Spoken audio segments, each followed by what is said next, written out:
I grew up attending church, but not in the traditional way. Church was not something that was forced on me or a habit that I developed through my family.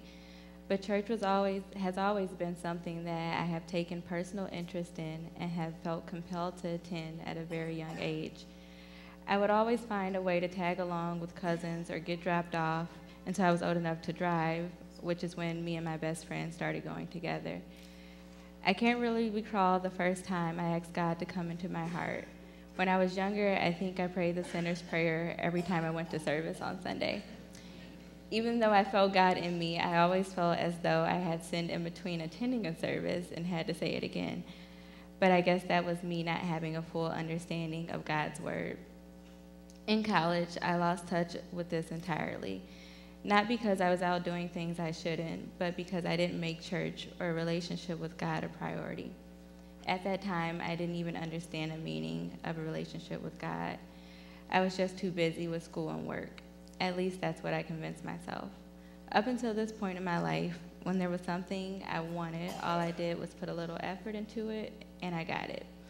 I would even find myself saying things like, no one has helped me do anything, and look what I've achieved. Or I've been doing all of this alone, away from my family, and look what I've managed to do. If you haven't noticed, that the first part of my testimony is a lot of me, me, me. It wasn't until things got a lot harder for me that I realized that I had been very wrong. It took me getting turned down from a couple of jobs and a couple more jobs falling through. It took someone very important to me going away and me still being away from my family. It even got to the point where I had to choose between gas and food. Then, almost exactly a year ago, on Easter Sunday, I was sitting in my apartment alone with a broken spirit. I didn't have the money to go home to my family, and there was no food in the house. But what I did have was too much pride to call and ask anyone for help. That's when it came to me. If I've been doing the things I've always done, but I'm not getting the results that I used to, it must mean that I wasn't doing it alone after all. And how disappointed God must be in me for all the me, me, me, and the fact that I never once gave a heartfelt thank you. This didn't happen overnight. It took over a year for me to hear this message or understand the lesson he was teaching me. Now I realize that every good thing I thought I did, it was Christ doing. He had been with me every step of the way, keeping me safe and guiding me. He has used my family and friends to influence me to be the person I am, and has used my situations to mold me into the person I am ready to be today. You always hear the question, what are you going to say when God asks, why should I let you into heaven? Before, I very well could have been the person to list off all my good deeds and achievements. But now I fully understand what a relationship with God is, and that I experience the fruits of it every day. I know that God has been preparing me for great things, and I have never been more ready to accept that responsibility than I am now. I guess I should also mention that within the last year, I managed to ask God into my heart again, but this time was a little different for me. It wasn't at a Sunday service as all the times before, but this time I was home in my bedroom. I was reading my Bible when I felt I couldn't go on being unsure of my salvation, not knowing if all the times before it had been good enough. I got down on my knees and not only asked the Lord to come into my heart, but begged him to.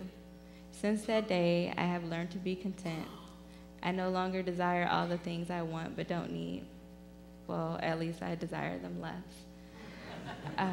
I'm more patient because I understand that God is listening and has a hand in everything opposed to simply going off my own understanding.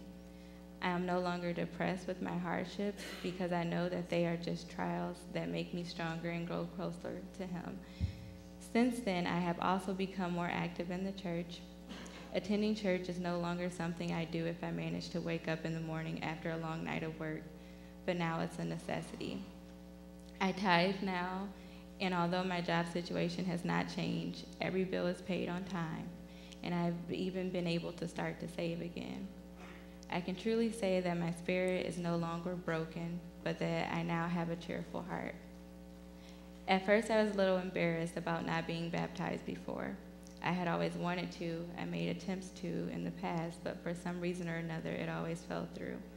But I realize now that I was not ready to be baptized before.